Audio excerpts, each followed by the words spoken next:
Hello guys, जय Jagannath. Welcome back to our new mini blog. So आज आम घरे होची पास्ता। तो पास्ता पे हमें प्रथमे कड़ाई रे पानी बसैलु, तादरे पास्ता ऐड कलु।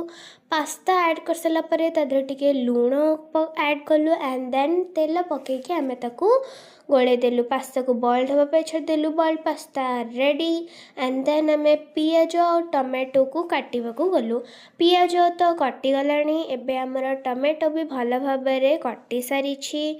टमाटो को काटी सारा परे आमे कड़ाई बसी देथिलु गरम हवा पाई। कड़ाई गरम हो सारा परे ताधरे तेल ऐड कलु। तेल को गरम छाड़लु। तेल गरम हो सारा परे ताधरे जीरा ऐड कलु। जीरा ऐड कर सारा परे लंका ऐड कलु।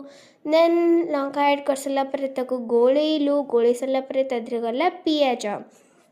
एबे हमर पियाज जाई सारा परे पियाज को भल भाव कुक हवा पे छाड़देलु। जते पंच पियाज कुक होची आपण वीडियो को लाइक एंड सब्सक्राइब कर दियंतु। पियाज कुक हे सालानी एबे ताधरे गला टमेटोस जाई सारा परे ताको भल भाव एठी गोळे दिया जाईची एंड दीटा को गोळे सारा परे राग लंका गुंड, हळदी गुंड एंड ता सहित कलर वाला लंका गुंड ऐड कर देलु।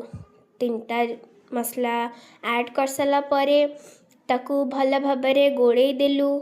गोड़े सारा परे मसलाटा बढ़िया देखाउतला हमर पूरा। देन मेन जिनसटा तुम छाड़देलु ना। हाँ, मेन जिनसटा कौन? पास्ता मसाला। तो ये हमारा पास्ता मसाला भी पकई देलु।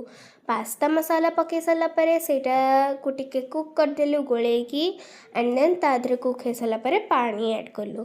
पानी ऐड कर सारा परे मसला रेडी। ताधरे पास्ता गला। पास्ता को भल भाव मसला सहित मिसेकी आमे गोले देलु एंड एठी पास्ता हमारा भल भाव गोले हो सारी। एबे चलंतु देखिबा मो पास्तार पूरा लुकटा केमती लागुछि।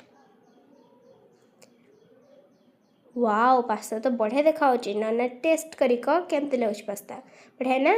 Thank you.